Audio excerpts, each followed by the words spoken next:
banyak suami yang ketika nggak punya apa-apa, mereka setia. Tapi begitu hidupnya mulai mapan, mereka lupa diri dan mulai mendua. Nah ini kenapa ya? Dan bagaimana mencegahnya? Oke, simak ulasan kali ini sampai tuntas ya Bun.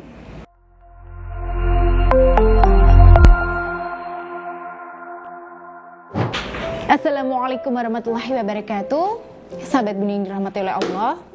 Ya, Bunda setuju nggak dengan statement saya di awal tadi? Bahwa banyak suami yang lupa diri setelah sukses secara finansial dan akhirnya meninggalkan istrinya yang sudah mendampinginya dari nol. Nah, atau jangan-jangan Bunda mengalaminya juga? Ya, saya ikut sedih ya Bunda. Ya, istri mana sih yang rela sudah susah-susah mendampingi suami waktu belum punya apa-apa, tapi ujungnya malah wanita lain yang menikmati hasilnya. Betul nggak Bun? Nah silahkan Bunda boleh ditulis di kolom komentar ya. Ngomong-ngomong, kenapa sih banyak suami itu cenderung selingkuh ketika dia itu sudah sukses? Ya kalau saya simpulkan, ternyata ada beberapa sebab.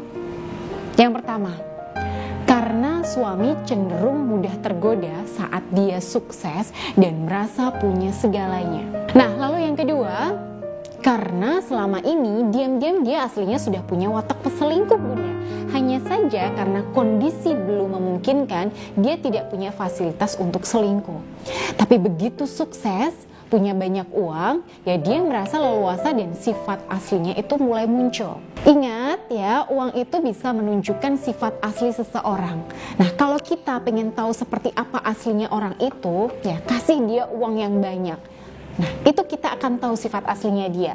Kan sering ya Bun kita dengar ungkapan kalau istri itu diuji kesetiaannya ketika suaminya nggak punya apa-apa, tapi suami diuji kesetiaannya ketika dia punya segalanya. Pernah nggak Bunda dengar ungkapan seperti itu? Dan faktanya lebih banyak suami yang tidak lulus ujian kesetiaan. Nah, buat Bunda yang sudah melewati fase-fase sulit bersama suami dan berhasil bertahan untuk setia, saya ucapkan selamat ya Bun, Bunda adalah istri yang hebat.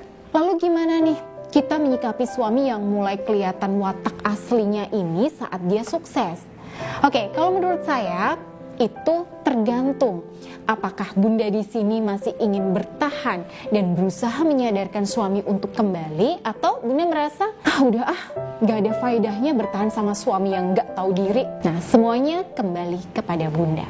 Tapi sebagai langkah pencegahan, saya sarankan buat sahabat Bunda di rumah untuk menjalin ikatan batin alias emotional bonding dengan suami secara istiqomah setiap hari.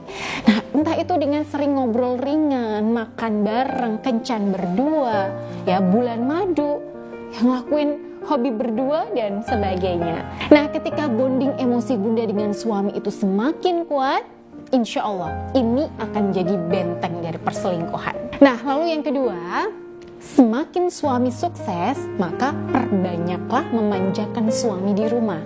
Karena biasanya semakin tinggi penghasilan suami maka egonya juga ikutan makin tinggi Bunda. Jadi di sini Bunda perlu tingkatkan kualitas pelayanan ke suami. Ya puaskan egonya saat di rumah dan terutama ya tingkatkan kualitas pelayanan Bunda saat di ranjang. Nah kalau 3 hal ini Bunda kuasai, biasanya ya isi dompet suami itu nggak akan lari kemana-mana Bun. Fokus ke Bunda. Nah, apakah itu cukup? Ya tentu saja tidak Bun. Karena banyak juga istri yang sudah melakukannya, tapi nyatanya suaminya juga tetap selingkuh. Maka di sini memang perlu adanya ikhtiar pendamping. Ya seperti mendekatkan diri kepada Allah, perbanyak bermunajat dan berzikir. Nah untuk yang satu ini Bunda juga bisa memanfaatkan energi dari tasbih Karomah Ar-Rahman sebagai wasilah untuk mengembalikan cinta dan kesetiaan suami. Nah untuk memaharkannya Bunda bisa menghubungi Mbak Dinda di nomor yang ada di sini. Nah nanti saya akan bimbing prosesnya Bunda.